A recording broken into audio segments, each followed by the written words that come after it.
Hola, buenas tardes. Este es el segundo conversatorio de Es Nuestro, en el que indagamos sobre las necesidades socioambientales de los barrios Lavapiés y Embajadores, en donde la Casa Encendida, socio colaborador del proyecto, tiene su sede y a quienes les agradecemos su enorme aportación a este proyecto. Bienvenidas y bienvenidos al conversatorio Sostenibilidad Socioambiental, Espacio Público, Diversidad, Arquitectura e Iluminación Escénica. Somos Efraín Rodríguez, actor, arteeducador, migrante de México, y yo, Ari Saavedra, actriz, comunicadora social, arteeducadora, migrante de Colombia, los cofundadores del colectivo de mediación intercultural y artística Es Tuyo, en el que proponemos generar un espacio de creación, reflexión e investigación sobre la diversidad étnica, lingüística y cultural, a través de diferentes lenguajes audiovisuales, escénicos, contenidos 2.0 y proyectos educativos con comunidades. Trabajamos en los campos del arte, el activismo y la educación, siempre desde una perspectiva de migración y de pluralidad.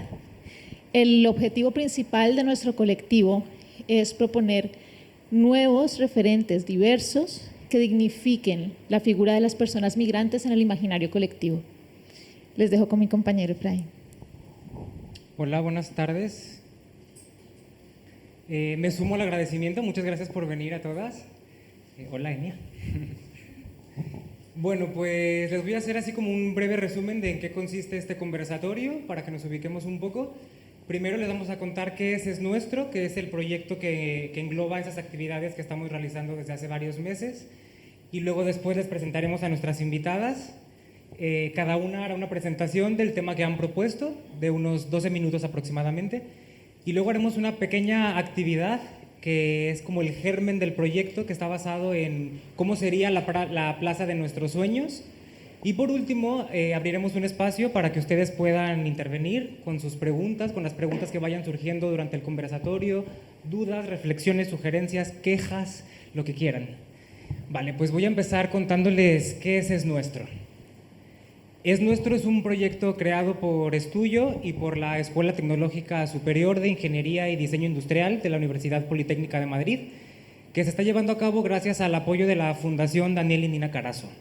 Tenemos distintos colaboradores, como el Centro Cultural La Parcería, donde hicimos el primer conversatorio en el mes de marzo, y la Casa Encendida, donde estamos llevando a cabo la actividad de hoy y donde se llevará a cabo también el taller posterior.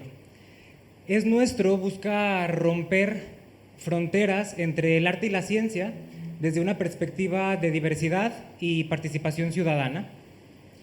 Propone generar distintos espacios para para repensar o para establecer diálogos entre la universidad y la comunidad vecinal a la que pertenece, en este caso Lavapiés y Embajadores, y también con las instituciones públicas y privadas, para hacer entre todas un diagnóstico que nos permita saber cuáles son las necesidades reales de las personas que habitan estos barrios en términos de sostenibilidad socioambiental. Y para ello estamos generando distintas conexiones con personas desconocidas, con vecinas de los barrios en las plazas, a través de herramientas como el teatro aplicado o el teatro documental. Y bueno, la actividad de hoy está enmarcada en la segunda plataforma de aprendizaje, que se llama Las Plazas de las Personas, y está enfocada en la sostenibilidad medioambiental. Es Nuestro tiene una estrecha relación con el ODS 11, que propone que las ciudades y las comunidades sean inclusivas, resilientes y sostenibles. El término inclusivo es un concepto que podríamos problematizar desde muchísimas perspectivas distintas, porque podríamos preguntarnos quiénes incluyen, a quiénes se incluye, a qué se les incluye y de qué manera se les incluye. Entonces es un tema que no vamos a entrar ahora, al menos que lo propongan ustedes, pero lo que sí queremos rescatar del ODS 11 es que las comunidades sean sostenibles, porque consideramos que es sumamente necesario abordar la sostenibilidad social de manera transversal con la sostenibilidad ambiental, porque muchísimos de los conflictos económicos, de género, de etnia, culturales, entre otros, están en el centro de los problemas más ecológicos. Entonces, defendemos que la equidad social no debe tratarse solo como un fin, sino como un medio para la protección medioambiental. Es Nuestro propone además generar espacios donde el conocimiento individual, el conocimiento colectivo, el conocimiento cultural, heredado, pueda dialogar de manera legítima con el conocimiento académico en ámbitos de educación superior. Y para ello hemos invitado a profesionales de distintas áreas y procedencias para que nos cuenten las líneas de acción en las que operan, que proponen nuevos modelos alternativos para que las comunidades sean más justas y más sostenibles. Y bueno, pues vamos a presentarles, ¿no? ¿Te cedo la palabra? Vamos a presentarles. Yo voy a presentar primero a Cristina Martínez. Ella es arquitecta urbanista, experta en innovación social y urbanismo con perspectiva de género. Los proyectos que impulsa se sitúan entre la investigación y la acción y ponen en práctica diferentes metodologías participativas y herramientas artísticas y educativas dirigidas al empoderamiento social en el territorio. Sus principales líneas de trabajo se basan en la función social y cuidadora del espacio público, la memoria, la identidad, la multiculturalidad y la creación colectiva de conocimiento y de propuestas transformadoras. Ha trabajado para diferentes instituciones públicas y privadas, ONGs y colectivos en el ámbito local e internacional. En los últimos 3 años ha desarrollado el proyecto de urbanismo feminista El Barrio de las Mujeres de Puente de Vallecas, que está en el espacio de Mahora, que lo pueden visitar, en el Laboratorio de Innovación Ciudadana de Medialab Matadero. Actualmente coordina varias iniciativas de mejora de la ciudad mediante la participación ciudadana, entre las que se destacan el proyecto Barrios que Cuidan, perteneciente al programa Madrid Ciudad Segura para Mujeres y Niñas, y la dirección de la Dirección General de Políticas de Igualdad y contra la Violencia de Género del Ayuntamiento de Madrid, o el proyecto Getafe Ciudad Segura de la Concejalía de Feminismos del Ayuntamiento de Getafe. Ambas intervenciones están dirigidas a realizar un diagnóstico participativo sobre la percepción de la inseguridad de las mujeres y proponer diferentes líneas de acción para conseguir ciudades más amables, seguras e igualitarias. Bienvenida, Cristina. Una pregunta, ¿el sonido de la calle molesta? No, vale. Bueno, pues también tenemos a Marita Zambrana, que es migrante de origen quechua, es vecina del barrio de Embajadores desde hace 11 años, lleva más de 3 años vinculada a movimientos sociales, al tejido antirracista y migrante en el territorio español. Es actualmente la presidenta de SOS Racismo Madrid. Además forma parte de las comisiones de comunicación, sensibilización y festival. También es parte del grupo motor del movimiento estatal Regularización Ya, que busca la regularización extraordinaria de las personas en situación administrativa irregular. Es licenciada en Ingeniería Comercial, con posgrados en Marketing Promocional, Creatividad y Planificación Estratégica, Divulgación Científica y en Dirección de Capacitación de Fondos para Organizaciones No Lucrativas. Tiene más de 10 años de experiencia laboral liderando el diseño, ejecución y gestión de proyectos de comunicación. Bienvenida, Marita. Bueno, ahora les vamos a presentar a Diego Barajas.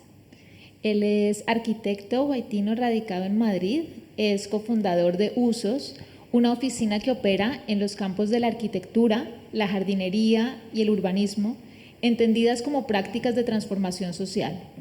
Indaga en cómo estos ámbitos de acción median en las relaciones que constituyen nuestro día a día, por ejemplo, con la naturaleza no humana, así como en aquellas que involucran cuestiones de género y dinámicas coloniales, entre otras. Lo hace desde un diálogo continuo entre investigación y diseño, teoría y práctica. Se funda en 2003 en Madrid y desde esta ciudad opera regularmente entre España y Colombia. Diego Barajas también ha sido docente durante más de 10 años en diferentes universidades en Madrid. Es el autor de Dispersión, estudios sobre movilidad global y un urbanismo ficcional, Episode Publishers, Rotterdam, 2002, y es el coautor de Urbanismos de Remesas, Viviendas Reproductivas de la Dispersión, con la editorial Caniche en Madrid en 2017. Bienvenido, Diego, gracias por acompañarnos. Y por último nos acompaña Pedro Yagüe, que es licenciado en Filología Hispánica por la Universidad de Murcia. En el Teatro de la Abadía de Madrid fue jefe del Departamento de Iluminación entre los años 1999 y 2006 y director técnico de la temporada 2006-2007. Es coordinador técnico del Festival de Almagro desde el año 2005 y miembro del equipo técnico del festival desde 1996. Cuenta con una larga trayectoria profesional desde hace más de 25 años en la que acumula una larga lista de diseños de iluminación para teatro, ópera, zarzuela, danza y exposiciones. Ha trabajado para numerosas compañías privadas e instituciones como el Centro Dramático Nacional, la Compañía Nacional de Teatro Clásico, el Teatro Español, el Teatro de la Abadía, el Teatro Llura, Teatro de la Zarzuela, Teatro Real, Teatro del Liceu de Barcelona, Teatro de la Maestranza de Sevilla, Palau de las Arts de Valencia, Ópera de Los Ángeles, entre otras. Y ya ha impartido numerosos cursos de iluminación en diferentes instituciones y plataformas, tales como la Universidad Internacional de Andalucía, Universidad de Murcia, Real Escuela de Arte Dramático de Madrid, el Instituto de Diseño de Madrid y para Divan Artes Escénicas Madrid. Bueno, pues ahora sí les vamos a pasar la palabra a nuestras invitadas. Nos gustaría conocer cuáles son las líneas de acción desde las que opera cada una en términos de sostenibilidad o social o ambiental o ambas. Y vamos a empezar con Cristina Martínez, que ha propuesto el tema La Plaza como modelo de ciudad compacta, de urbanismo democrático y justicia espacial. Y ¿qué pasó? ¿Está por ahí? Venga, da un poco miedo eso del tiempo, porque luego explota esto, ¿no? Si veo que llevas 15 minutos, te voy a hacer. Venga, va. Bueno, muchas gracias por la invitación a estar hoy aquí en este proyecto tan bonito. Yo creo que es súper interesante porque engloba participación de ciudadanía y también de la universidad, ¿no? Y de los agentes culturales, que no siempre en la universidad nos dejan como hacer proyectos aplicados a la realidad. Yo cuando estudiaba no tenía muchas opciones, entonces me hace mucha ilusión, ¿no? Que ahora ya haya otras cosas y vaya cambiando esto, ¿no? Lo que os quería comentar en estos minutitos es un poco, partiendo de la plaza de las personas, ir al foco de la ciudad de las personas, cómo sería.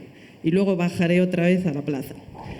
Yo creo que las ciudades ahora en las que vivimos nos podemos hacer bastantes preguntas. Por ejemplo, ¿a quién pertenece la ciudad? ¿Quién tiene derecho a estar en sus plazas? ¿Con quién es más hostil la ciudad?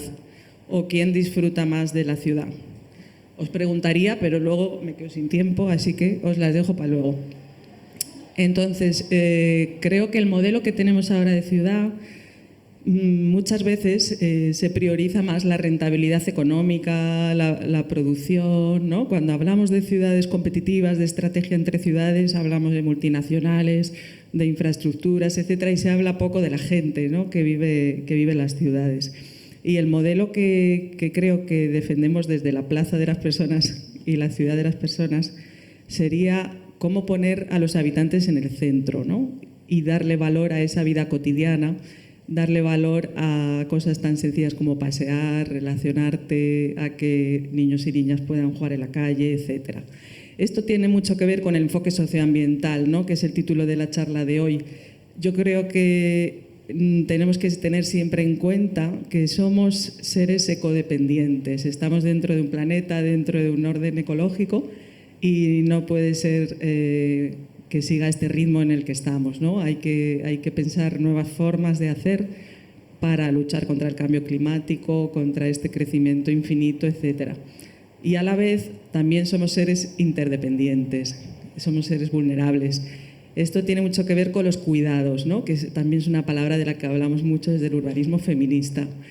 Los cuidados, desde mi punto de vista, tiene dos dimensiones. El cuidado material, que es el que primero nos viene a la cabeza, ¿no? Cuando tenemos que ocuparnos de nuestro cuerpo, de nuestras necesidades fisiológicas. Y eso sucede más pues, en algunas etapas de la vida, en la infancia o cuando somos dependientes, nos hacemos más mayores o tenemos una discapacidad. Pero también hay otra dimensión de los cuidados que es más inmaterial, que tiene que ver con lo emocional, con las relaciones, con la vida comunitaria. Y también la ciudad debe estar pensado para esto, debería, ¿no?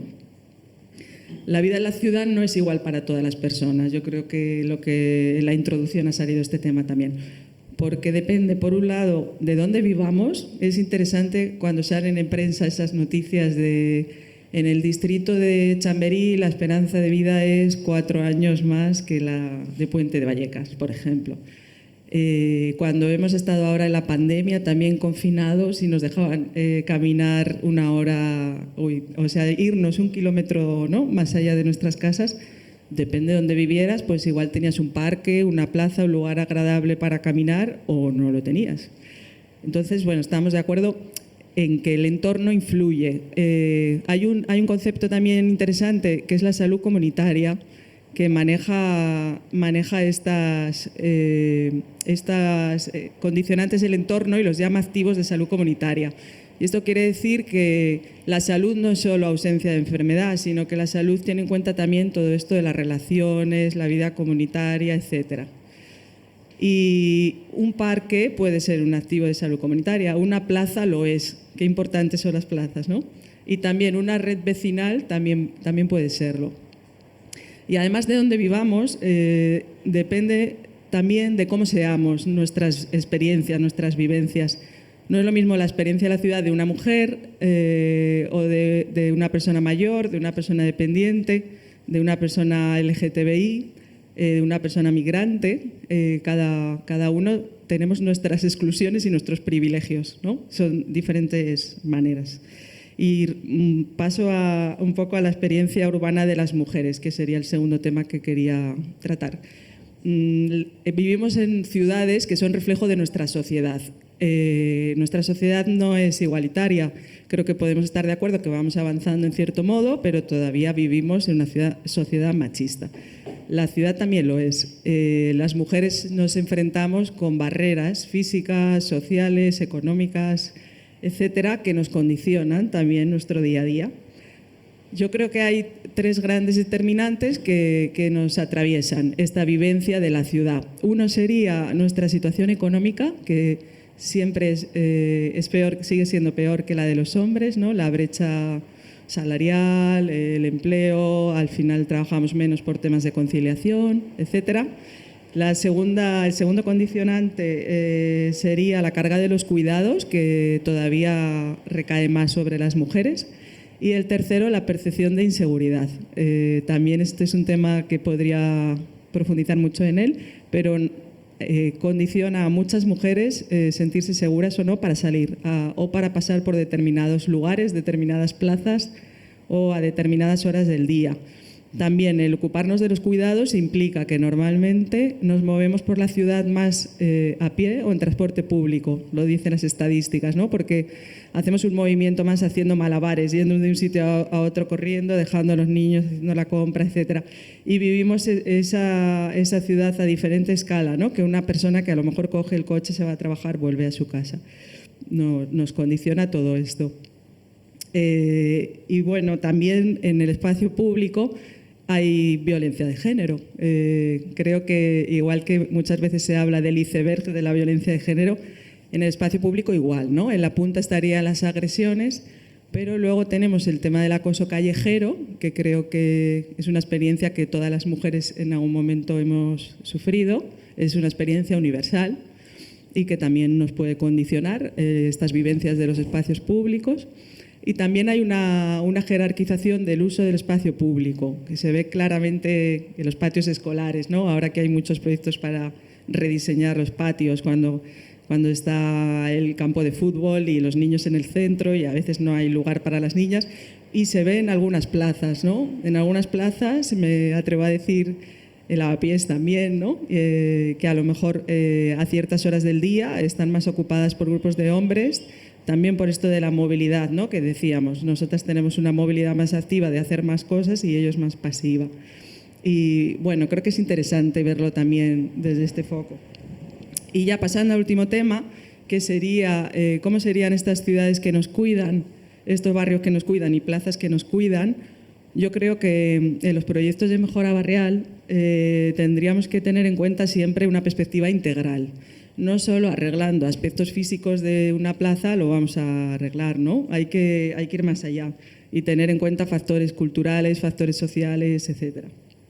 También, por supuesto, siempre partiendo de la participación de los habitantes, que son la gente que vive esos lugares y que sabe qué problemas hay o qué posibles propuestas pueden dar.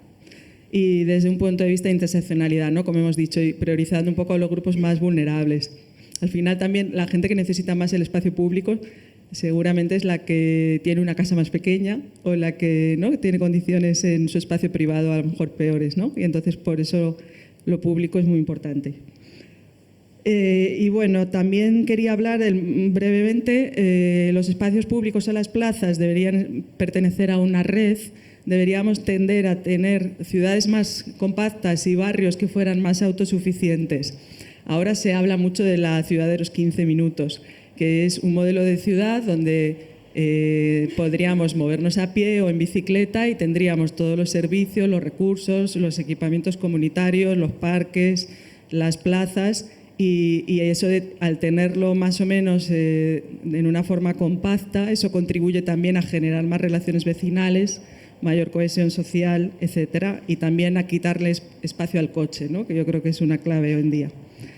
Y respecto a las plazas en sí mismas, creo que deberían estar mejor diseñadas respecto a parámetros físicos, como mobiliario, como sombra, como que fueran más accesibles, menos contaminadas, pero también deberían usarse mejor, ¿no? Debería promover a veces ese diseño o a veces otros condicionantes que se utilizara por diferentes colectivos y a diferentes horas, y que hubiese también más espacios para infancia y adolescencia, ¿no?, que hoy en día no hay tantos y es complicado y vemos cada vez menos niños y niñas en la calle. También creo que un potencial es aprovechar los espacios vacíos que tenemos, como los solares, o aprovechar al máximo los equipamientos públicos que tenemos y abrirlos más y flexibilizarlos más, ¿no?, ya que tenemos esos edificios. Y siempre con la participación activa de la ciudadanía, pensando proyectos comunitarios, vecinales, dándole la vuelta a retos que tenemos hoy en día, por ejemplo, la soledad no deseada, pues pensar qué podemos hacer en la calle, ¿no?, qué eventos podemos hacer, qué iniciativas abiertas que hagan que estas personas participen. O también un reto súper importante que supongo que hablará mi compañera es la multiculturalidad y cómo crear un nuevo imaginario colectivo de los barrios, con todo el movimiento de los barrios y las nuevas personas migrantes que llegan, etcétera, ¿no? Y por último, pues también creo que las plazas deberían ser un espacio para la reivindicación y para la transformación, porque creo que, igual que he dicho antes, que las ciudades son el reflejo de la sociedad, si cambiamos nuestras ciudades, si cambiamos nuestras plazas, nuestros espacios públicos, también podemos cambiar la sociedad. Y me han sobrado 40 segundos.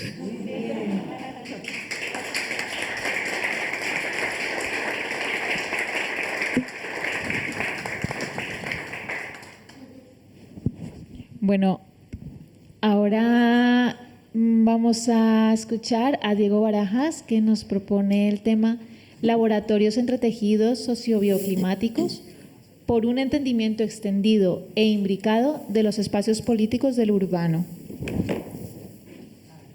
Hola, primero que todo, muchas gracias por la invitación y la verdad estoy muy contento de participar de este encuentro con todas ustedes y de estar aquí, de que estemos juntas hoy, y me sumo también a las palabras que decía Cristina sobre este encuentro, y incluyendo a todos, ¿no?, y todas esas juntanzas y diversidades que están en este proyecto. Yo quería retomar esta idea de la plaza justamente de las personas, ¿no?, para comentar algunas cuestiones acerca de esa otra idea sobre sostenibilidad socioambiental que proponen Estudio en este proyecto Es Nuestro, pero pues digamos... Perdona, Diego. ¿Puedes cambiar el micrófono? Vale. ¿Este está mejor? Un poco mejor, ¿verdad? Sí. Gracias. decía que quería retomar esta idea de la plaza de las personas para también acercarme a esta idea de la sostenibilidad socioambiental que ustedes proponían, ¿no? Pero digamos también más desde mi marco de acción, que como el de Cristina, pues es el de la arquitectura y el urbanismo, ¿no? Digamos que según una idea generalmente aceptada, la plaza es el lugar público de todos por excelencia, ¿no? Y como decía Cristina, pues debería ser así, ¿no? Pero sabemos que la plaza, entendida tradicionalmente como ese supuesto lugar de todos, pues ha sido históricamente en realidad un lugar también de exclusiones, ¿no? Podemos recordar la exclusión de mujeres y esclavos en el ágora ateniense, y luego pues en la nación-estado podemos pensar en todos aquellos a los que se sigue considerando como no ciudadanos o subciudadanos o menos ciudadanos, ¿no? Sin embargo, hay otra exclusión que desde mi punto de vista no se suele tener suficientemente en cuenta, que es la que se ejerce desde el hacer, ¿no? Y que tiene que ver con quienes la planifican, ¿no? Quienes planifican la plaza, quienes la diseñan, a quienes se valida como expertos pensantes sobre las plazas y demás espacios del urbano, ¿no? Y sobre este tema, este proyecto de Es Nuestro, de mediaciones sobre el urbano, y que he podido más o menos seguir desde cierta distancia, desde mi punto de vista creo que plantea una innovación metodológica enormemente valiosa al preguntarse no solo por el qué ciudad, sino por el quién, ¿no? Y con quién queremos pensar y hacer la ciudad. Entonces, lo que yo quisiera hacer en estos minutos es intentar ahondar en esta innovación metodológica que creo es muy valiosa para el tema de la sostenibilidad socioambiental que nos invitan ustedes a explorar. Y lo quisiera hacer a través de exponer 3 ideas en las que llevamos trabajando durante un buen tiempo en nuestra propia práctica junto con Camilo García y en Usos, ¿no? Que es la plataforma desde la cual trabajamos y pensamos. La primera sería exclusiones desde el hacer, ¿no? El indagar en unos espacios del urbano más justos e incluyentes desde lo social y lo ambiental requiere, en mi opinión, comenzar por revisar las múltiples exclusiones en el propio hacer de las prácticas espaciales en sí, ¿no? Desde mi punto de vista, y creo nuestro, ¿no? Con Camilo, y por eso hablaré varias veces en plural, ¿no? No solamente en singular, hay un punto cero en una revisión de las exclusiones estructurales de especie, de clase, de género y de raza que se dan en las prácticas espaciales, y consiste en revisar colectivamente con quiénes se suele pensar y hacer el espacio urbano, ¿no? Nosotros creemos que no podremos acercarnos a una ciudad diversa si no reconocemos como válidos a una diversidad de cuerpos diversos que la hagan y la piensen. Y en ese repensar el nosotros, ¿no? El nosotras, hay tareas urgentes frente a formas estructurales de poder que son frecuentemente subvaloradas y relegadas a planos secundarios, como por ejemplo, desde mi punto de vista, la de romper la hegemonía del eurocentrismo y su blanquitud, entendida no como color de piel, sino como régimen político, ¿no? Y retomando esta preocupación sobre lo ambiental que se plantea en el título de este encuentro, creemos además que no es posible pensar un nosotras más allá de la naturaleza humana si no somos capaces, como diría la historiadora e intelectual negra Giovanna Xavier, de restituir humanidades negadas. Es decir, por un lado nos enfrentamos a la exclusión cada vez mayor de la naturaleza, por ejemplo de la vida salvaje, en espacios sumamente reducidos del planeta. Esto lo vimos en la pandemia, ¿no? Como había pumas en Santiago de Chile, ¿no? Los delfines en no sé dónde, o sea, toda la ciudad, la vida salvaje que invadió finalmente las ciudades porque le hemos reducido absolutamente los espacios de vida, ¿no? Esto nos ha demostrado que ya no podemos pensar el espacio del urbano solamente para humanos. También es necesario entender lo urbano para animales no humanos. Y eso es un gran paradigma también que tenemos que hacer, ¿no? ¿Quiénes son los habitantes? No podemos pensar solamente desde un punto de vista antropocéntrico. Aclarar aquí que entendemos lo urbano de manera amplia, ¿no? No solo las ciudades y centros densos de personas, que es la idea común que tenemos de lo urbano, ¿no? Como la ciudad, sino también los campos agrícolas y de ganadería, los territorios de minería, los bosques intervenidos de muchas maneras, etcétera, ¿no? Que realmente casi que abrazan el globo terráqueo, ¿no? Sin embargo, por otro lado, a lo que se refiere Giovanna Xavier es que ese repensarnos de manera amplia con la naturaleza, y podríamos agregar aquí entre especies, y especialmente entre especies sintientes, solo puede hacerse ocupándonos de la justicia social entre humanos. Lo primero no se puede desligar de lo segundo. En gran parte porque justamente el conocimiento sobre mejores prácticas de relación con otras especies sabemos que se encuentra justamente en grupos humanos cuya voz ha sido sistemáticamente silenciada. Por esto creo y creemos en la urgencia de convocar un nosotras amplio y diverso, no solo presente en los objetos de estudio, ¿no? Las poblaciones, los grupos, los habitantes, sino también en los sujetos hacedores y en los autores de los marcos conceptuales que usamos para describir las realidades con las que trabajamos. Es decir, como diría Bonaventure Sobeying-Nikung, que es un escritor y comisario de arte de Camerún radicado en Alemania, se trata de pensar en aquellos entendidos históricamente como otros, ya no bajo la condición de objetos, sino como sujetos. Es decir, en este caso, se trataría no solo de pensar cómo hacer las plazas para diferentes usuarios, sino cómo esa diversidad está presente en quienes piensan y diseñan las plazas, es decir, presentes en todo el proceso, ¿no? Incluyendo obviamente esa cotidianidad también, ¿no? Bueno, el segundo punto que quería comentar, son tres, sería entretejer el lugar de enunciación con nuestras prácticas espaciales. Entonces, de cara a abordar esa labor, ¿no?, que proponemos de diversificar nuestro entendimiento de ese sujeto hacedor y pensador de las prácticas espaciales, pues ha habido un campo de exploración que en nuestro caso ha sido importante en lo profesional, pero también en lo personal, y me parece que también para otras aquí presentes, ¿no? Me refiero a un reconocimiento de lo que diferentes pensadoras feministas afrocaribeñas y latinas, como la filósofa brasilera Yamila Ribeiro, llaman el lugar de enunciación, no anunciación con A, sino con E, o como ella lo llama en portugués, lugar de fala, o lugar desde el cual cada una de nosotras se enuncia, o desde donde mira el mundo, desde donde habla. Ribeiro se refiere a un lugar entendido no en sentido geográfico, sino epistémico, ¿no? En este sentido, me interesa entender nuestra mirada y la arquitectura, en nuestro caso la arquitectura, pero yo creo que lo podemos pensar cada una de nosotras en los ámbitos en los que trabajamos, no como dos cosas separadas, sino entretejidas.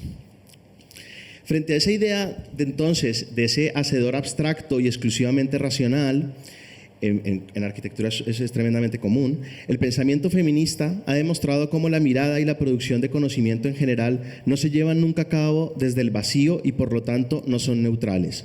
Las realidades personales, económicas, sociales, geopolíticas, etcétera, que diariamente nos atraviesan, permean nuestra mirada y nuestra aproximación al trabajo que hacemos, condicionando nuestras acciones, y esto lo podemos extender a nuestro hacer como arquitectos y agentes implicados en el espacio urbano en general, ¿no?, o como habitantes.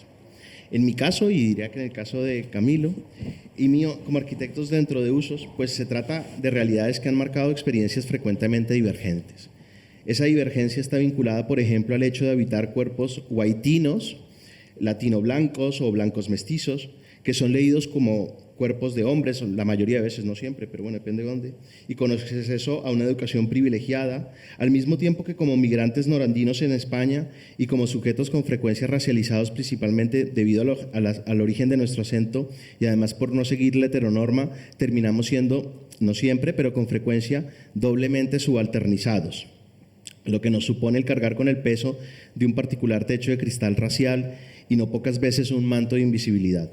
Aunque habría que decir que en la construcción de ese techo y de ese manto, de esas dos condiciones, la primera, lo racial, ha sido mucho más determinante que la segunda, la vinculada a la orientación sexual, que en España, además, con los avances en relación al tema de género, también según qué ámbitos, ¿no?, se puede llevar con cierta facilidad. Y si lo haces desde una posición más o menos binaria, pues es infinitamente más fácil, ¿no?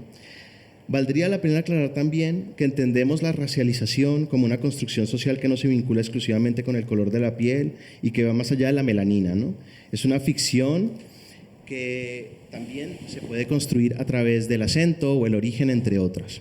Y también vale la pena notar que cuando hablo de techo de cristal racial tengo muy en mente cómo ese techo contrasta con ese otro concepto de suelos pegajosos, no sé si alguien lo ha oído, ¿no?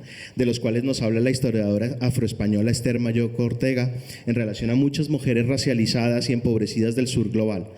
Entonces nos recuerda cómo ese mundo de asimetrías estructurales, en ese mundo de asimetrías pues hay matices importantes, ¿no? Y diferencias que debemos tener además muy en cuenta. El resultado de la suma de esos factores, en nuestro caso, mezcla de subalternizaciones y de privilegios, pues ha generado durante años experiencias muy diferentes entre sí e incluso radicalmente opuestas según en qué contexto y frente a quién nos ubiquemos.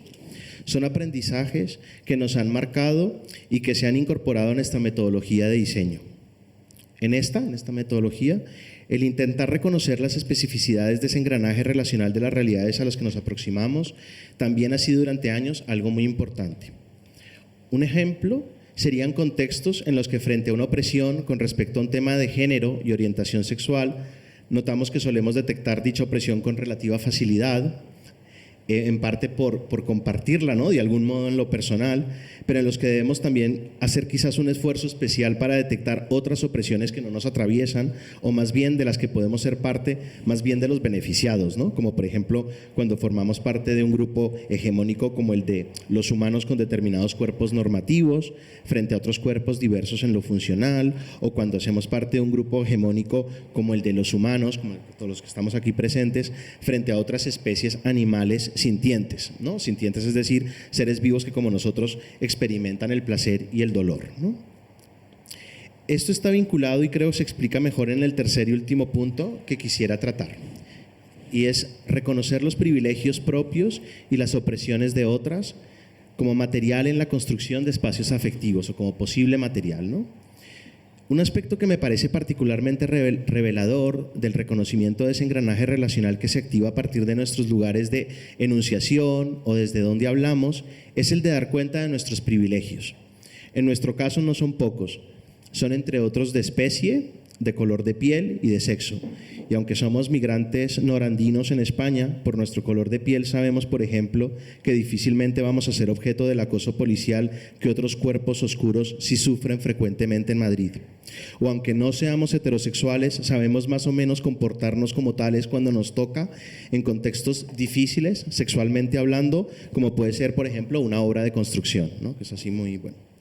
Con lo cual, en determinadas situaciones, tenemos un cierto privilegio performativo que muchos otros cuerpos en el mundo en el que vivimos no tienen. El intentar trabajarse los propios privilegios constituye una labor para nosotros muy importante porque nos previene de no quedarnos viéndonos el ombligo y más bien nos invita a indagar en otras subalternidades y violencias, muchas de las que no somos partícipes en carne propia, pero de las cuales, aún sin quererlo, muchas veces nos beneficiamos. Como dice Ribeiro, los privilegios no son naturales, se construyen sobre la opresión de otros grupos sociales. En este proceso de revisión nos han acompañado diferentes corrientes de pensamiento, por ejemplo, el pensamiento decolonial y antirracista, los feminismos del sur, con toda la idea de interseccionalidad, imbricación de opresiones, el antiespecismo y los marxismos heterodoxos. El pensamiento antiespecista, entre otros, ha sido clave en cuanto nos ha ayudado a entender que cuestiona también esta idea de las especies, ¿no? ¿Cuáles son unas especies más privilegiadas que otras, ¿no? Como el racismo sería una jerarquización de las razas, el antiespecismo lucha, digamos, por un mayor entendimiento de las especies de una manera menos jerárquica y no asimétrica, ¿no?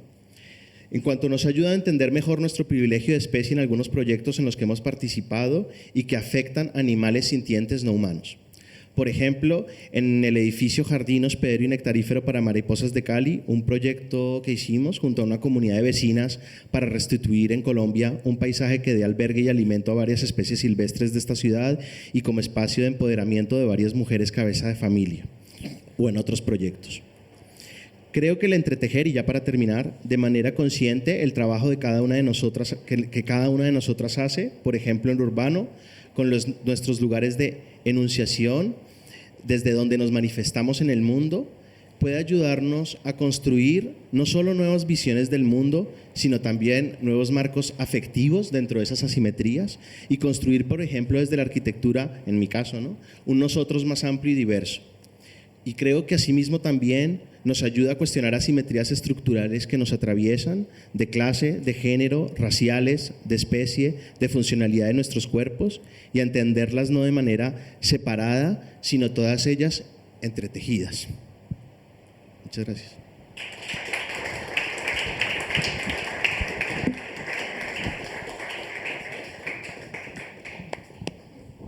Muchísimas gracias, Diego. No explotó, no explotó. Tampoco pité porque estaba muy interesante, pero te has quedado con 3 minutos menos para la siguiente. Vale, pues vamos a continuar, a ver, con Marita Zambrana, que ha propuesto el tema Habitar el espacio desde nuestras diversidades. Te paso esto.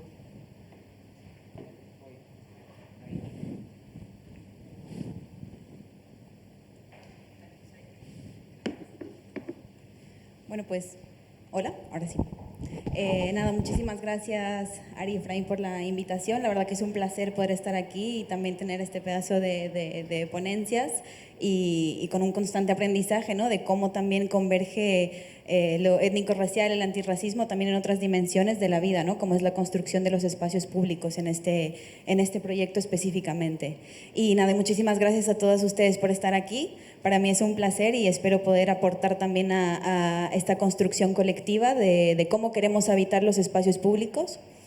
Me parece muy interesante el poder hablar, la charla que yo planteé, el título que planteé es Habitar el espacio desde nuestras diversidades, ¿no? Entonces voy a hacer énfasis en estas 3 palabras como forma de articular también esta conversación, y voy a empezar como al revés, ¿no? O sea, ¿qué es diversidad? Y desde dónde hablamos y desde dónde habitamos los espacios, ¿no? Porque el habitar los espacios lo hacemos desde quién somos, cómo entendemos la vida, desde nuestras culturas, desde nuestras cosmovisiones. Es así como ocupamos los espacios, ¿no? Entonces, voy a empezar por ahí. Una diversidad, ¿no? Hablamos de Lavapiés, el barrio de Lavapiés. Me hacía mucha gracia el video que daba como el preludio, digamos, a esta conversación, que eran Ari y Efraín en cada plaza del barrio de Lavapiés, y como voces detrás explicando quiénes habitaban esas plazas, ¿no? Y había una voz que decía, pues aquí habitan personas morenas, personas de otras nacionalidades, casi no se ven españoles. Y ahí es un punto interesante porque eso es muy típico, es la extranjerización de las personas racializadas, es decir, de las personas que tienen otro color de piel, el que no sea el blanco normativo, ¿no? y blanco europeo. Entonces, eso es también una manera de repensarnos, ¿no?, los lugares en los que habitamos y siempre externalizar la persona que habita, que no se ve como yo, que es el otro, ¿no? Y en eso también se basa principalmente pues, el racismo y en la otredad, ¿no?, en el que no se parece a mí, en el que no se parece a quien yo soy y a la normatividad, digamos, del espacio en el que habito, y eso se amplía, digamos, a la diversidad de cómo funciona este sistema, ¿no?, cómo funciona Europa, cómo funciona el mundo, etc. Bueno, toco el tema del racismo, ¿por qué? Porque principalmente en el barrio de Lavapiés, como bien sabemos, es un barrio diverso, multicultural, ¿no?, como que es muy maravilloso, pero no para todo el mundo, porque en las políticas públicas existe una criminalización constante de las personas que habitamos, ¿no?, los espacios culturalmente diversos y plurales, ¿no? Es en el caso de Lavapiés. ¿Quiénes habitan Lavapiés, no? En un estudio, bueno, en el año 2020, la población del barrio de Embajadores, ¿no?, donde pertenece Lavapiés, contaba con un 28,44% de población extranjera, que había aumentado al año anterior, ¿no?, con un 2%, o sea, antes era un 26 y ahora era un 28. ¿Quiénes son las poblaciones que mayormente de extranjeros habitan este lugar? Pues son bangladesí, indios, senegalés, marroquí y bueno, otros colectivos como, pues, nacionalidades como ecuatorianos, etcétera, ¿no? Entonces, ¿qué es lo que pasa en este barrio principalmente, no? Hay muchísima policía, hay muchísima presencia policial, muchísima criminalización. Yo vivo aquí, ¿no? Lo decía en mi introducción, que viví aquí en el barrio de Lavapiés, o sea, bueno, Embajadores aquí cerquita desde hace 11 años, y siempre que he habitado Lavapiés, siempre que he pasado por ahí, la presencia policial es brutal. ¿Pero por qué es esto? Esto se debe a que hay políticas criminalizadoras a ciertas poblaciones, ¿no? Es como, lo que se intenta es como una constante aleccionamiento, digamos, de la sociedad, de que esa población que reside ahí es una población que está constantemente criminalizada, es decir, que somos nosotros, las personas migrantes, extranjeras, de un color de piel, una cultura diferente a la que habita aquí en España, es una manera de deshumanizarnos, ¿no? y de fomentar esas políticas públicas que lo que permiten es como una limpieza, digamos, de la población y de lo que queremos que sea este barrio, entendido como política pública, ¿no? Bueno, yo participo en SOS Racismo Madrid, llevamos en Lavapiés pues prácticamente toda la vida, estamos 30 años funcionando como una organización que denuncia el racismo estructural y el racismo institucional, y todas las personas que atendemos de casos de racismo, persecución policial, criminalización constante de los cuerpos y seguridad del Estado, pues la mayoría son vecinos del barrio que tienen, o sea, yo creo que una persona le paran como 10 veces al día porque reside ahí, porque tiene otro color de piel. El caso o sea, como comentaba, ¿no?, Diego anteriormente, que decía, muchas personas pueden tener aunque seamos migrantes y vivamos en el barrio, podemos tener un white passing que se llama, ¿no?, que yo parezco blanca, parezco de aquí, entre comillas, o sea, no soy una persona negra o marroquí que tiene como esa constante criminalización en su halo de vida, ¿no? Entonces, bueno, puedo pasar desapercibida, entre comillas, pero aún así las políticas públicas y las políticas de extranjería y las políticas de fronteras, etcétera, pues me tratan igual que a otra persona que vengamos que migremos, ¿no? Vale, pues yendo un poco específico a los espacios y a las plazas, ¿no? Al final los espacios nos permiten, hay que preguntarnos para quién están hechas las plazas, ¿no? Y esas preguntas que también se hacían aquí las compañeras, es quién decide esas políticas de cómo se crean esas plazas y para quién, ¿no? Cómo habitamos esos lugares y desde dónde se decide el cómo van a ser esos espacios de convivencia, ¿no? No se puede hablar de las plazas sin hablar de su tejido social. En este caso, hablando de las plazas de Lavapiés, pues principalmente las plazas las habitan también las personas que residen ahí, y culturalmente se tiene un uso del espacio tal vez diferente al que se tiene aquí en Europa, ¿no? La mayoría de las personas que vienen de países cálidos, por ejemplo, por hacer una homologación, digamos, el uso del espacio público es muy diferente al uso de personas que vienen de países fríos, ¿no? Entonces se tiene como un uso de un espacio donde se construye también un tejido social, donde la gente participa en las calles, está en las calles constantemente. Por ejemplo, una persona que viene de Turquía está muy familiarizada con el sentarse en la puerta de la casa, a conversar, a tomar el té y a generar un tejido social diferente del que se crea aquí. Y ese es un cuestionamiento también que se hace, ¿no?, de cómo socialmente hemos aceptado que las plazas no se ponga en el centro el uso para las personas, ¿no? Está bien si tiene una mesa, una silla y está ligada a un restaurante, ¿no? Pero no puedo yo consumir alimento o una bebida si lo he traído de mi casa, por ejemplo. Está socialmente mal visto, ¿no?, por decirlo así, ¿no? Entonces, es para quién están hechas esas políticas públicas y esas políticas que permiten, que promueven, digamos, ese consumo económico.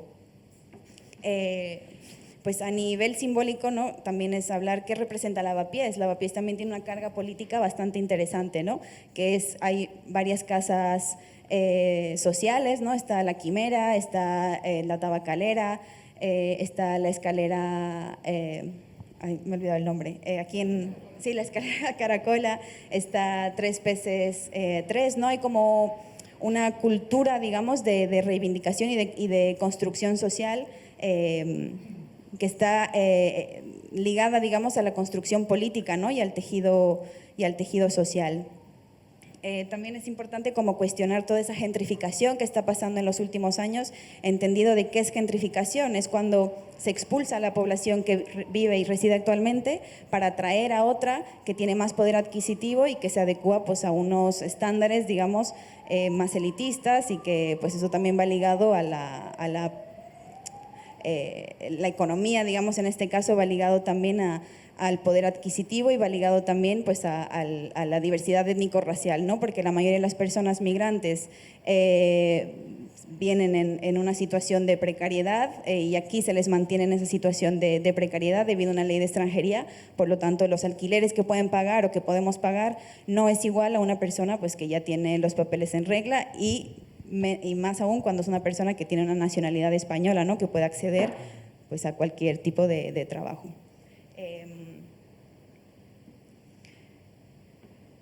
Pues vale, pues me paso al siguiente punto porque ya me estoy quedando como sin tiempo, que es el uso del espacio, ¿no? ¿Qué entendemos como espacio? Y esto va ligado también a lo que es a lo estructural, ¿no? A lo físico, a lo tangible, si es de cemento, si tiene césped, si tiene árboles, etcétera. Y también esto condiciona el uso que se da a este espacio, ¿no? Si un espacio pues promueve un tejido colectivo porque pues es amplio y tiene jardines y va a promover, digamos, un uso distinto a uno que sea únicamente cemento, que tenga pues otra estructura, ¿no? Y también está lo que simboliza, pues hay plazas, por ejemplo, que son símbolos de una lucha. Por ejemplo, la Plaza Nelson Mandela, el mismo nombre ya lleva una simbología muy potente y que en el movimiento antirracista, por ejemplo, movimientos migrantes se utiliza para concentraciones o se utiliza para reivindicaciones sociales, ¿no?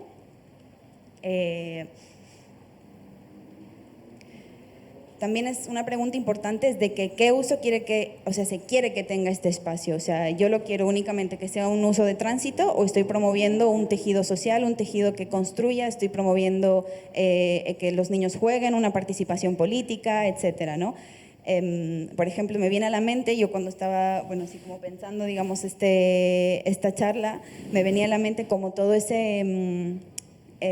como en Bolivia, por ejemplo, son las plazas, ¿no? Nosotros tenemos una plaza al margen de la principal, una plaza que es la Plaza de San Francisco, donde está una iglesia, pero ahí hay un espacio súper amplio que es como un anfiteatro, donde es un espacio netamente político, donde se crean todos los cabildos, se crean pues todas las... donde parten las manifestaciones, donde terminan las manifestaciones, donde se crea todo ese debate público, donde se crea todos esos movimientos sociales, donde se potencia, ¿no? Siendo La Paz como la capital o la sede de gobierno de Bolivia, era un espacio y es un espacio de uso público completamente que ha permitido, digamos, una construcción de movimientos sociales y de movimientos que han empujado, digamos, esa creación y a esa reivindicación del espacio público, como para qué lo necesito y para qué lo estoy utilizando y con qué objetivo, con un objetivo claro. También se utiliza para, al ser una forma de anfiteatro, pues para la cultura, ¿no? O sea, hay ahí obras de teatro, etcétera. Entonces, esas preguntas son importantes hacernos, ¿no? ¿Para qué están hechos los barrios?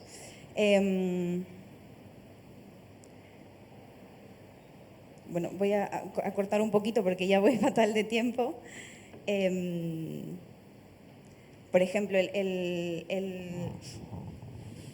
lo que hablaba del espacio es que al final hay políticas públicas que lo que hacen es un abandono del espacio, ¿no? En el que se habita, por ejemplo, la recogida de basura o la limpieza de las calles, etcétera, para que en sí luego hayan otras políticas públicas que permitan y promuevan, digamos, la compra o la venta de edificios, de espacios, de locales para cierta comercialización, como lo que está pasando, como ha pasado, ¿no? Con el edificio del Ibis, el Carrefour, donde pues al final ya voy a acabar, no me corten el micrófono.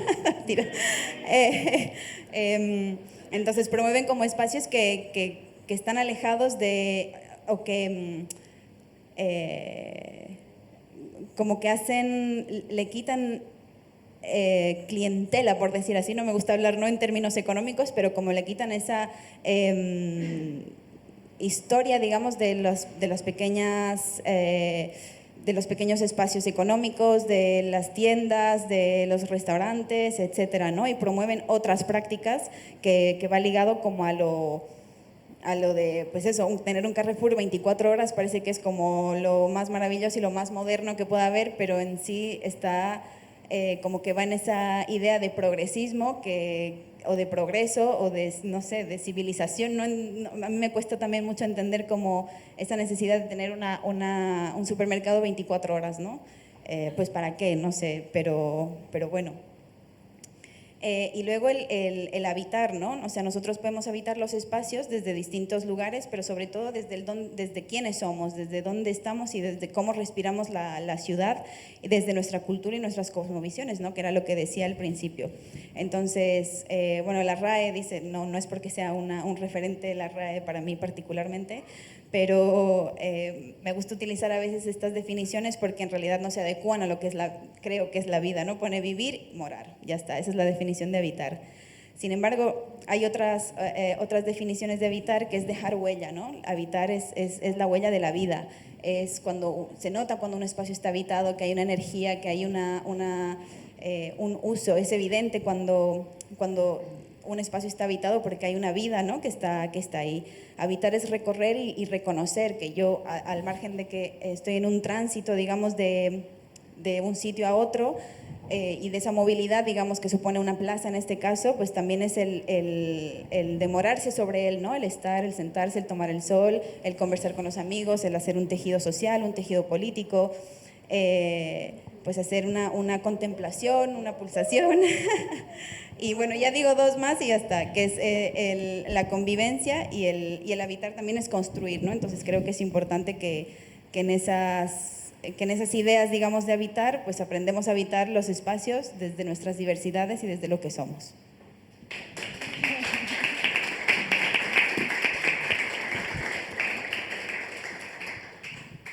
Gracias, Marita. Perdona que te acordáramos como debate presidencial.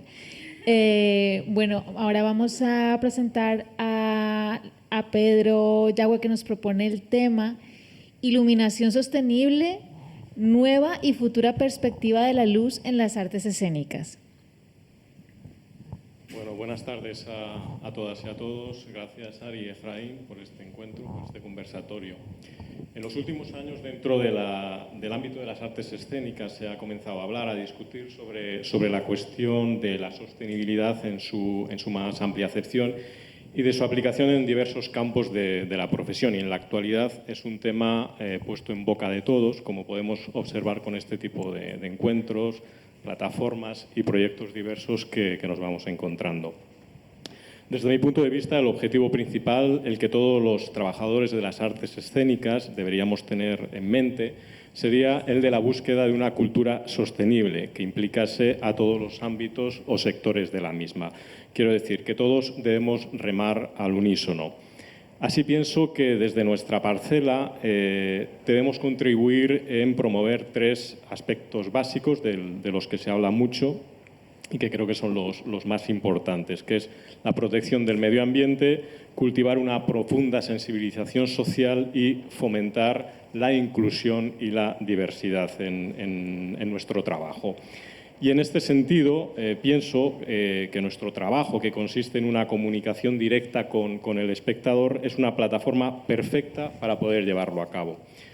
Destacar también aquí la importancia de las redes sociales, cada vez más ligadas a la comunicación de lo que hacemos, de nuestros proyectos, y que se convierten en un inmejorable altavoz de cara a la sociedad. Todo esto debe contar con el apoyo de las instituciones públicas, que ya comienzan a hacer determinados ajustes en sus planteamientos a nivel cultural y que implicará un nuevo modelo en la gestión de los teatros, auditorios, centros culturales y demás espacios en todos sus niveles, tanto en las direcciones artísticas como en la gerencia, en la producción y, como no, en los departamentos técnicos que tanto o que tan directamente nos pueden afectar a nosotros, a los diseñadores de iluminación en este caso. Es decir, las artes escénicas, y creo que este es un punto comprometido del que podría salir otro debate y del que no todos somos conscientes todavía, deberán con el tiempo reinventarse y desarrollar una nueva forma de hacer cultura. Apuntar que el apoyo de lo público no nos puede apartar de las iniciativas particulares y, sobre todo, y creo muy importante, del sentido común a la hora de abordar este tema. Como decía, las diferentes disciplinas artísticas que confluyen en un proyecto escénico, en mi caso el diseño de luces, deberemos pensar en tener una nueva visión de cara a cómo afrontar los diferentes proyectos que se nos plantean, muy particularmente en lo concerniente a las relaciones directas con la parte artística y con la parte técnica. Así señalaría 3 puntos importantes para hacer este camino. El primero es la transformación digital, que implicará una mejor protección del medio ambiente, que citaba anteriormente, y también la inclusión y la igualdad. En este sentido, y cuando preparo una charla o ponencia de estas características, suelo también acudir a los diccionarios, en este caso al diccionario de la RAE, y cuando buscas sostenibilidad te remite a sostenible. La segunda acepción de sostenible dice, especialmente en ecología y economía, que se puede mantener durante largo tiempo sin agotar los recursos o causar grave daño al medio ambiente. Desarrollo, economía sostenible. Lógicamente, nos quedaríamos con el concepto, con esta segunda acepción, de aquello que se puede mantener durante largo tiempo sin agotar los recursos o causar grave daño al medio ambiente. Por ello, desde el mundo de la luz, como diseñadores de iluminación que somos y que pertenecemos a todo el entramado al que he hecho referencia antes, y, como no, desde la Asociación de Autores de Iluminación a la que pertenezco, con nuestros socios, las empresas colaboradoras, intentamos encaminarnos hacia un futuro de trabajo en el que nos encontremos inmersos en espacios y con el manejo y utilización de materiales que cada día que pase sean lo más sostenible en todos sus aspectos. Pasos que muy poco a poco se van dando, pero que sin ninguna duda se deben acelerar por el bien de todos y para que este proceso llegue a su término lo antes posible. Todo esto desde las escuelas de técnicos, escuelas de arte dramático, desde la formación en general, debe inculcarse a las nuevas generaciones. Es fundamental. Pienso en este sentido que la educación junto con la información son pilares fundamentales a tener en cuenta, ya que se convierten en vías directas para que el proceso sea más dinámico y rápido, y creo que la conciencia social será mucho más plena. ¿Cómo lo estamos haciendo y cuál es el planteamiento de cara al futuro? Es un arduo trabajo, pero debemos ir poniéndolo en marcha. De hecho, muchas empresas de la profesión tienen puesto el foco en esta dirección, sobre todo centrándose en un aspecto muy importante dentro de la sostenibilidad, que es el ahorro energético. Básicamente, si ahorramos en el gasto de electricidad, estamos contaminando menos. Señalaría 2 puntos importantes dentro de nuestro espacio de trabajo a tener en cuenta para este fin. Hablaría lo que tenemos dentro de la escena y lo que sucede fuera de la escena. Lo primero sería aquello que manejamos en el escenario, en la escena, en el espacio en el que comunicamos con el espectador. ¿Qué materiales e infraestructura vamos a utilizar para que el desarrollo de nuestro trabajo sea lo más sostenible posible? En la actualidad, dentro del mundo de la iluminación, podemos decir que la tecnología LED es la que gana terreno y dentro de unos años será la que se imponga en detrimento de la incandescencia, que prácticamente o que poco a poco va desapareciendo. Digamos que el LED es la base del futuro en la iluminación escénica. El LED llevado a diferentes aplicaciones, en esto hay que decir que las empresas están haciendo un grandísimo trabajo con diferentes tipos de focos, proyectores, aplicaciones diversas, etcétera. Nos abren un amplio campo para poder elegir qué es aquello que nos viene mejor para cada uno de nuestros proyectos de diseño. Hay una enorme oferta de productos que cada día, casi sin darnos cuenta y sin tiempo para trabajar con lo que tenemos en la actualidad, van evolucionando de una manera trepidante. Decir que por su composición los LED es la iluminación más sostenible que existe en el mercado. Una bombilla LED puede suponer un ahorro de hasta un 90% de electricidad. Por ejemplo, por decir un ejemplo muy claro, una bombilla LED que consume 7 vatios ilumina lo mismo que una incandescente de 60 vatios que todos hemos tenido en nuestra casa en algún momento. Otro factor que hace que la iluminación LED sea más sostenible es la durabilidad, ya que tiene una duración media de unos 3 años, desde 10 a 25 veces más que las bombillas tradicionales, con lo que estaremos generando muchos menos residuos, que creo que también es importante. Otra de las ventajas ambientales de las luminarias LED es que producen menos calor que las bombillas tradicionales, reduciendo así la emisión de CO2 que busca evitar el incremento de lo que se llama gases de efecto invernadero.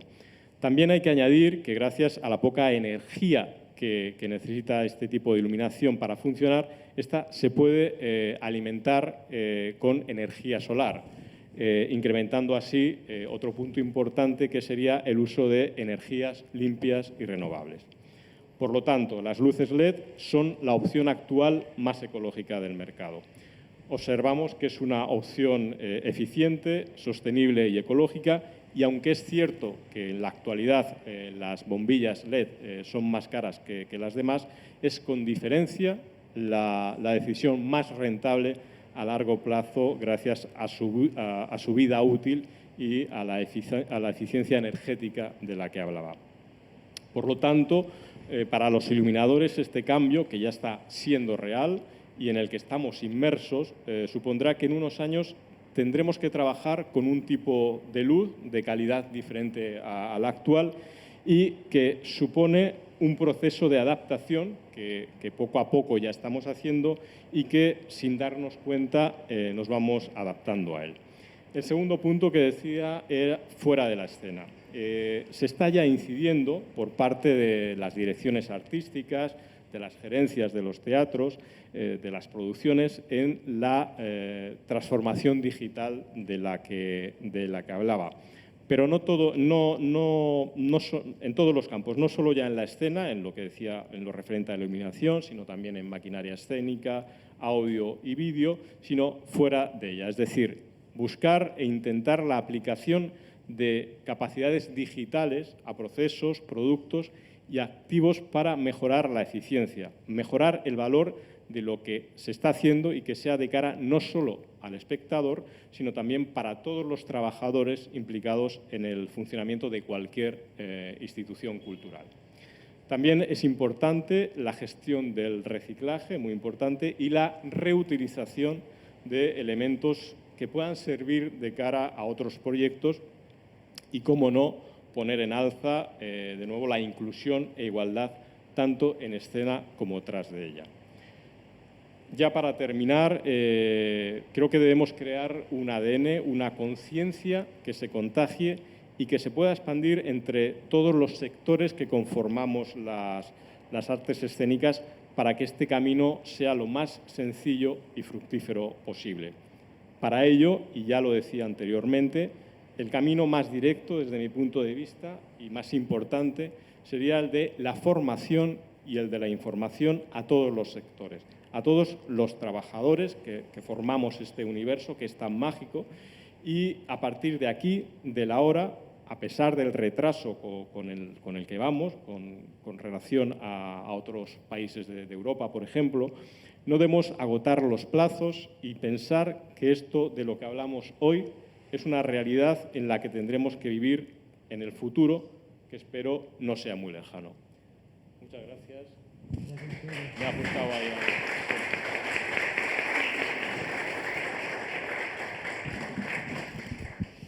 Muchas gracias, Pedro. Bueno, gracias a todas por sus intervenciones.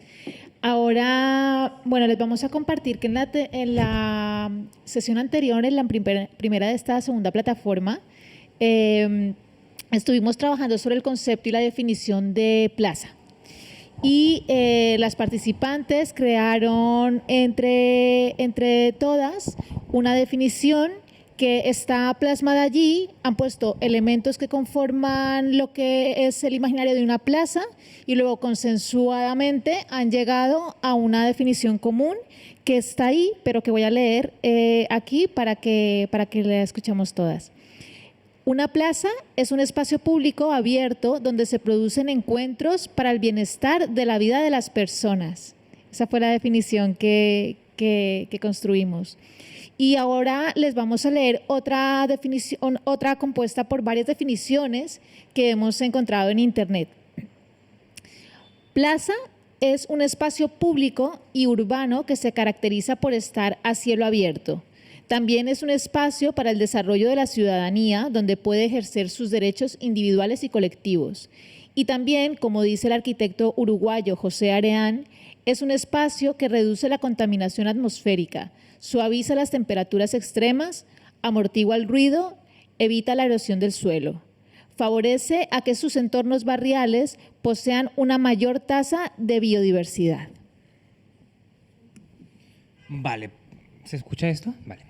Pues siguiendo con este universo de la plaza, les vamos a hacer una propuesta y es que a la persona que tienen más cerca, al lado, enfrente, le pregunten, bueno, primero se presenten ambas y que luego se pregunten mutuamente la pregunta que estamos trabajando desde la plataforma 1, que es ¿cómo sería la plaza de tus sueños? Para eso les vamos a dar 2 minutos para que se hagan esa pregunta las dos. Si es con una persona desconocida mejor, pero bueno, no tiene por qué. Y como yo soy el que lleva el tiempo, pues cuando suene esto, se acaba, ¿vale? Así que...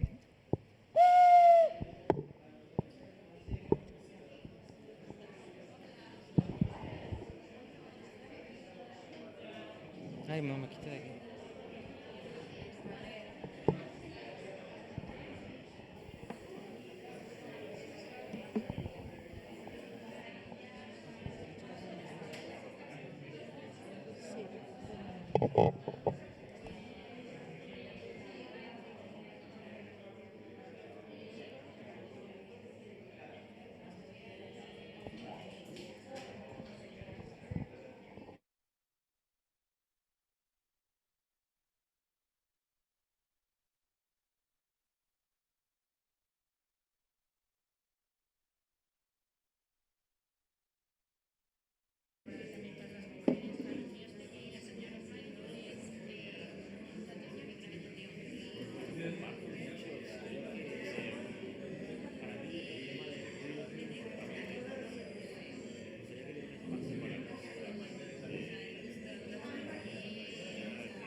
Vale. Ya está. Bueno, veo que la gente quiere seguir charlando. Qué bien, muchos sueños, muchos deseos. Vale, pues ahora, como la gente quiere seguir charlando, les vamos a pedir que si alguien voluntariamente quiere compartir algo que le hayan contado porque le ha llamado la atención, porque le ha chirreado muchísimo, porque se ha identificado, porque ha dicho esto para nada es lo que yo sueño, ¿alguien que quiera compartirnos algo? ¿Nadie? Perdón, ¿te van a pasar el micro? Sí. Vale.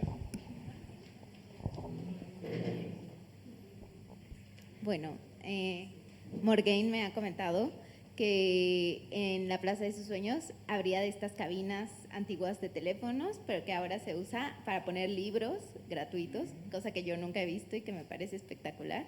Así que me ha llamado mucho la atención que lo haya mencionado porque me parece una gran idea. Muchas gracias.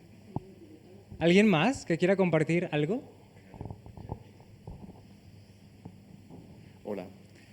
Pues a mí Carmen me ha dicho que la plaza de sus sueños sería como toda la ciudad y que en cualquier momento en que dos personas se encuentran en la calle, eso configurase una plaza, como efímera, temporal, ¿no? Como ese espacio de encuentro, y que toda la ciudad tendría que ser la plaza, ¿no? La Plaza de Madrid. Muchas gracias. Venga, una última. Ahí. Bueno, dos. Primero Camilo y luego Matilde.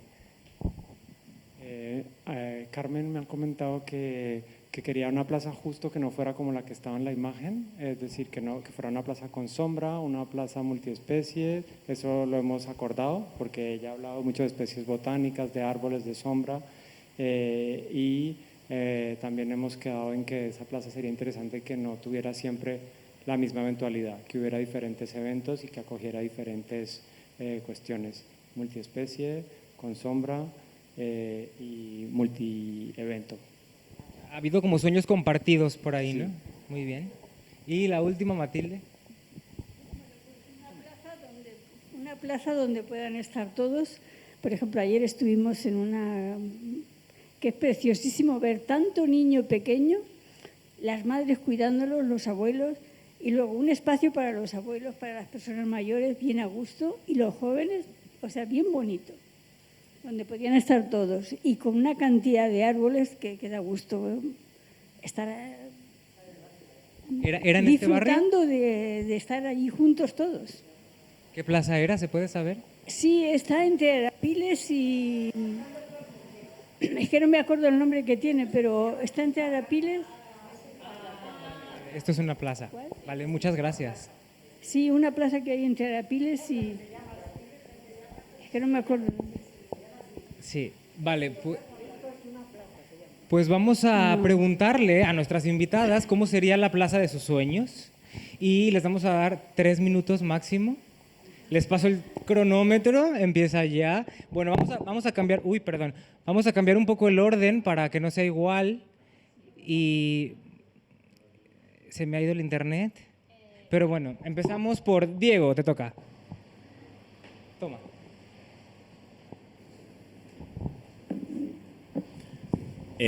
Bueno, para ser muy breve, ya que me extendí antes, simplemente creo que la plaza ideal, una plaza que se piense no solamente para la diversidad, sino desde la diversidad también, y una plaza donde entendamos todas nuestras realidades y todas nuestras diferencias, no solamente entre agentes, sino también las múltiples diferencias que nos conforman a cada uno de nosotros, no de una manera separada, sino entretejida, ¿no? Y esto tiene en cuenta también una idea de habitante y de ciudadano mucho más extensa, que pueda también entender a otros seres sintientes como parte de ese espacio público y como del espacio urbano.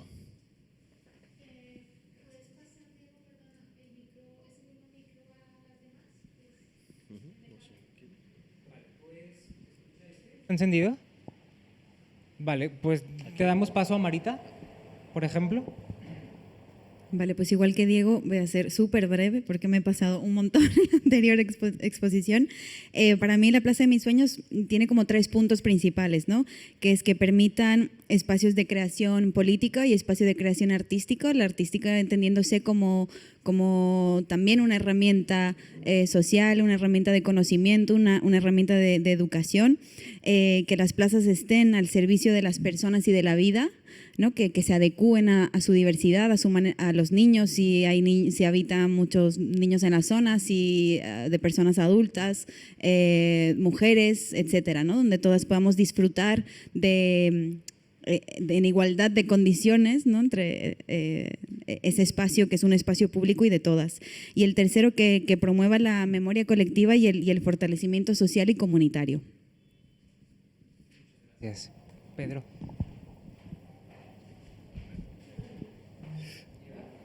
Sí. Bueno, yo seré muy breve también.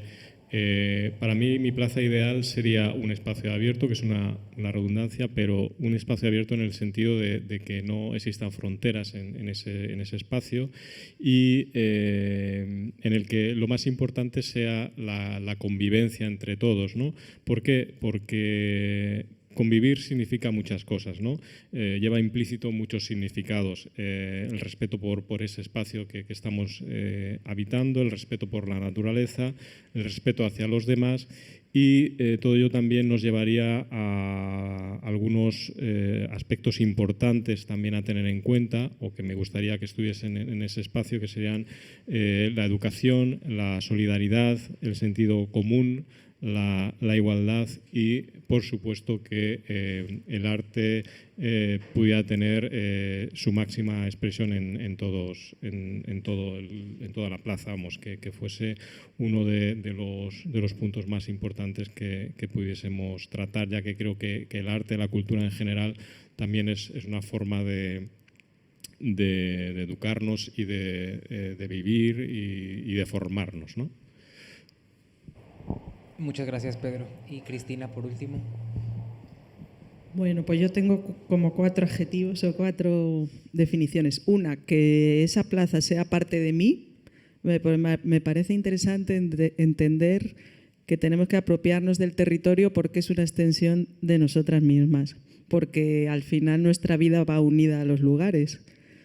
Momentos importantes o luchas colectivas o vivencias, ¿no? Y eso lo cogemos del feminismo, ¿no? Que se intenta apropiar del cuerpo, pues ¿por qué no apropiarnos de los barrios como extensión del cuerpo? Luego sería verde, coincido con mis compañeras, y bella. Verde, hay que hacer todo lo posible en este momento de cambio climático, y bella resaltando la belleza de lo público, lo importante que es que lo público sea bello, ¿no? Más todavía que lo privado, ¿no? Mucho más. Y que sea mezcla, vida, refugio, donde tengamos esa convivencia, esa interacción con el diferente y ese apoyo mutuo.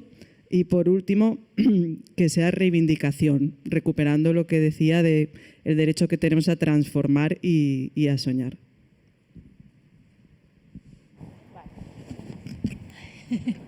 Muchas gracias. Bueno, tenemos un espacio de tiempo limitado, pero queremos abrir para el diálogo, para que si tienen preguntas que quieran hacer, comentarios, y abrir un poquito el diálogo. Si alguien se anima a comentar algo o a preguntar.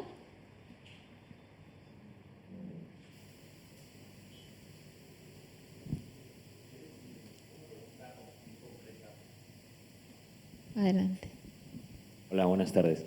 En el discurso de Pedro, cuando incides en lo de la igualdad y la inclusión desde las escénicas, lo de la sostenibilidad me queda más claro con lo de los focos, pero no sé cómo se manifiesta de forma fehaciente esta inclusión y esta igualdad.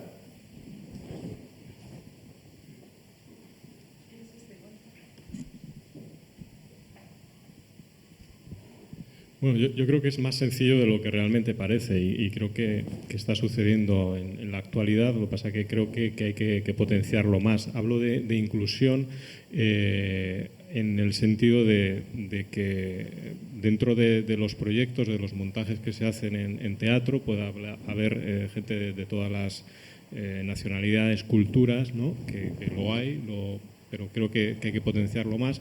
Y lo que yo he hecho en falta en todos los espacios de trabajo, en todos los teatros en los que estoy, sobre todo aquí en España, es que falta esa inclusión de personas de todo ámbito, ¿no? De toda raza, de toda clase, ¿no?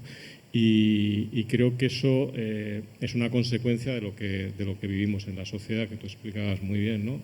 Creo que hace falta que esa inclusión, yo hablo de mi espacio de trabajo, que normalmente son los teatros, ¿no? Y eso sí que lo he hecho bastante en falta. Hay muy poca inclusión en lo que es el trabajo técnico, trabajo de producción, gestiones artísticas, producción. Es verdad que a nivel actoral yo creo que se puede ver cada vez más. Hay más actores, más cantantes en ópera que sí que existen y se ven, y en el Teatro Real o en el Liceo o en cualquier otro teatro de ópera. Pero bueno, creo que tenemos un trabajo por delante para que sea una cosa más normal de lo que ahora mismo tenemos.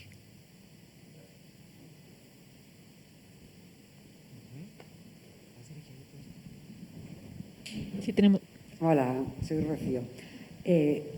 Escuchándoos, evidentemente te imaginas que todo aquello que estáis comentando y que podíamos intentar llevar a cabo y sería maravilloso. Pero a mí hay una cosa que es para todos y para todas, es que para todo aquello de lo que para.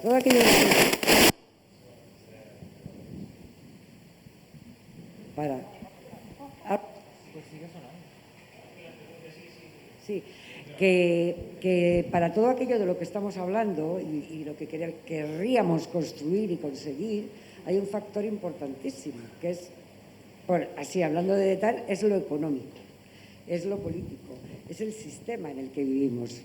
Entonces, ¿cómo podríamos conseguir cambiar todo ese techo de cemento que nos aprisiona a nivel económico y a nivel político para que todo aquello pudiéramos ponernos en marcha? Yo es que, en serio, que con lo que tenemos encima del sistema político a nivel regional, a nivel tal y a nivel planetario, soy un poco pesimista. Me encantaría saber, si pudiéramos empezar desde algún lugar para construir esas posibilidades. Muchas gracias. Pues, ¿quieres responder, Marita? Bueno. Que tenés el micrófono. No paso. No, que totalmente de acuerdo con tu pregunta, ¿no? Creo que es un planteamiento que nos tenemos que hacer todas, que hablamos mucho de cómo alcanzar algo, pero luego hay que empezar desde la tierra, ¿no? O sea, para tener un árbol, pues hay que sembrar, poner la semilla, regar y luego, obtener un resultado. Intentando responder, yo creo que también va un poco a lo no sé si utópico, pero creo que es importante, lógicamente, luchar contra este sistema, pero también no desde la individualidad. Al final, un poco el ejemplo de las plazas, ¿no? Cómo están hechas, y ahora le comentaba a Diego, le digo, el tema de que las banquetas sean de una sola persona en algunas plazas, me parece como el reflejo, como la cristalización de la sociedad en la que nos estamos convirtiendo, ¿no? Una sociedad totalmente despolitizada, totalmente individualista y con una mirada muy cortoplacista. O sea, creo que es importante el cuestionarnos también nosotros cómo permitimos que ese sistema siga reproduciéndose en nuestras vidas, en nuestras familias, en nuestros barrios, en nuestra sociedad, y articularnos políticamente, ¿no? Sé que suena como así, wow, pero creo que hay organizaciones vecinales, hay organizaciones, asociaciones que es importante el que participemos. Está bien denunciar en redes sociales una cosa u otra, pero la indignación también hay que bajarla a las calles, ¿no? Hay que bajarlas al hacer, al actuar, al accionar, al pensar, al imaginar. Esa también es una revolución, el imaginar y el soñar diferente, ¿no? Nuestras ciudades se forjan con sueños, y también las ciudades nos permiten soñar. Entonces, si vivimos bajo ciudades y plazas que nos crean una sociedad completamente individual, que no está al servicio de la vida, lo que hablabas de las mujeres, o sea, hay lugares en los que yo como mujer también, no, por la iluminación, por ejemplo, ¿no? O que sean bueno, etcétera. De los niños, los ancianos, o sea, cómo los espacios también están a nuestra, o sea, nos permiten formar ese tejido político que nos permita cuestionar, ¿no? y también vincularnos a las instituciones. Es importante también, ¿no? Siempre tenemos como una desafección con lo político, pero tenemos que estar ahí también, si podemos, ¿no? Lo institucional, porque es donde dice que se toman las decisiones, o tomar nuestro papel de ciudadanos y exigir a la gente que toma decisiones que también estamos ahí, que nos escuchen. Pero para mí va desde esa movilización de lo social, ¿no? Y el no dejar de imaginar que nosotros tenemos y que podemos, desde donde nos toca, el poder cambiar las estructuras poco a poco. Y eso, gracias. ¿Alguien más? Sí, por aquí.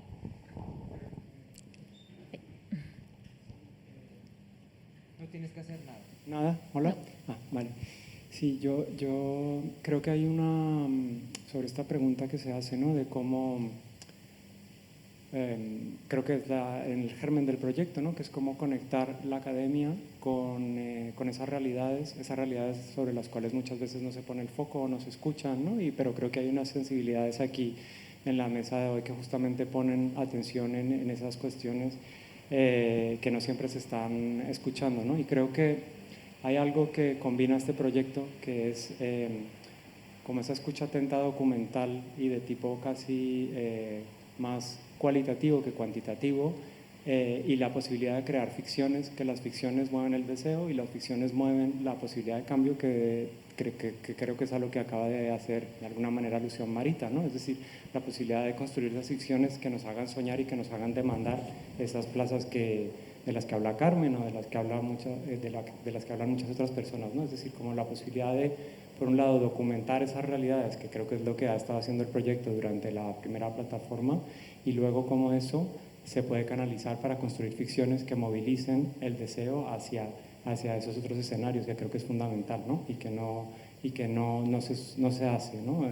Con tanta frecuencia, ¿no? Cómo unir la documentación con la ficción para mover la realidad y trascender esas plazas duras, esas plazas excluyentes, etcétera, pero en muchos otros ámbitos del conocimiento, ¿no? Y del espacio y de la ciudad. Y creo que en ese sentido las bases que cimenta, las bases que crea el proyecto, donde lo documental y lo ficcional se unen, tienen la capacidad de detonar, ¿no? Esos nuevos proyectos, esas nuevas cuestiones en nuestras cabezas que son gérmenes de unos otros escenarios hacia los cuales podemos ir avanzando, ¿no?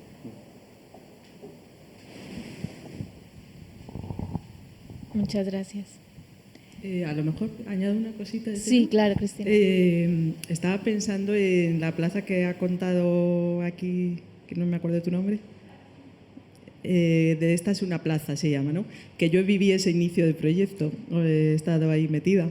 Y para decir que yo creo que tenemos que actuar en dos vertientes. Lo que tú comentas es súper importante porque puede ser muy frustrante.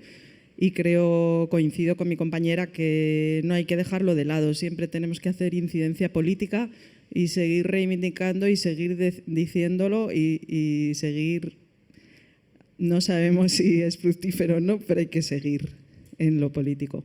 Pero a la vez podemos hacer cosas desde la ciudadanía. Justo ese espacio que has comentado fue la primera cesión de un solar vacío de Madrid que dio el ayuntamiento en su momento. Y fue porque un grupo de personas se empeñó en seguir ahí haciendo algo, en hacer una asociación, en pedir la cesión y en seguir, que a día de hoy sigue, ¿no? Después de muchos años.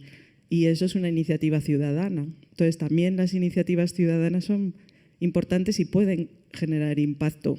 Creo que hay que hacer las dos cosas a la vez, lo político y lo que ya podemos hacer como ciudadanía. Tenemos Sí. espacio para un par más. Ahora viene por aquí, si hay alguna más, y si no, vamos cerrando. Gracias. Sí, se escucha, ¿no? Sí, muchas gracias, porque la verdad que desde la universidad también escuchar esas perspectivas tradicionalmente fuera de la academia, ¿no? Pero que en el fondo no, sino que naciera este proyecto.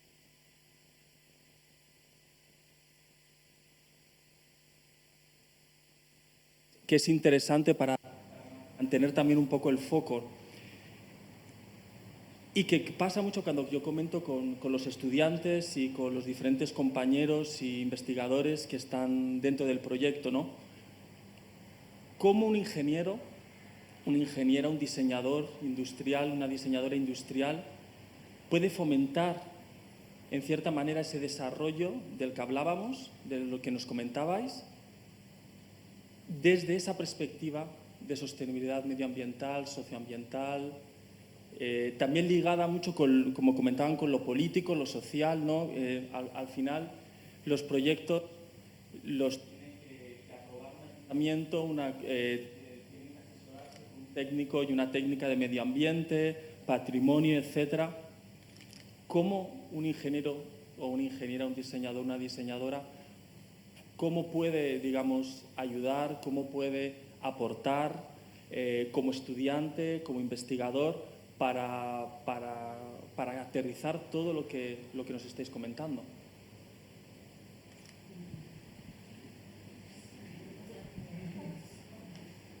Bueno, yo creo que una forma que veo bastante clara aquí en esto que se está organizando es justamente esto, ¿no? Esta juntanza, ¿no? Es justamente trabajar juntos, trabajar con la calle, trabajar con diferentes sectores, entre diferentes, ¿no? Entre diferentes saberes, entre diferentes perspectivas, es fundamental y es algo realmente bastante inusual, y en el mundo académico, ¿no? Proyectos como este creo que realmente son bastante revolucionarios, ¿no? En esta idea también, recogiendo lo que decía Marita, lo que comentaba Cristina, de esa juntanza, ¿no? Para transformar, ¿no? Y yo creo que en ese sentido, creo que hay un punto metodológico que creo que es clave, ¿no? ¿Con quién se está pensando? ¿Con quién se está diseñando? No, yo no en mi ordenador y pensando cómo tiene que ser la ciudad, sino en ese diálogo, en ese cruce, en ese hacer en un nosotras amplio. Creo que eso es fundamental a nivel metodológico en todas las ramas del diseño, ¿no? Desde el urbanismo macro hasta el mobiliario, ¿no? Cómo se diseña entre muchas, ¿no?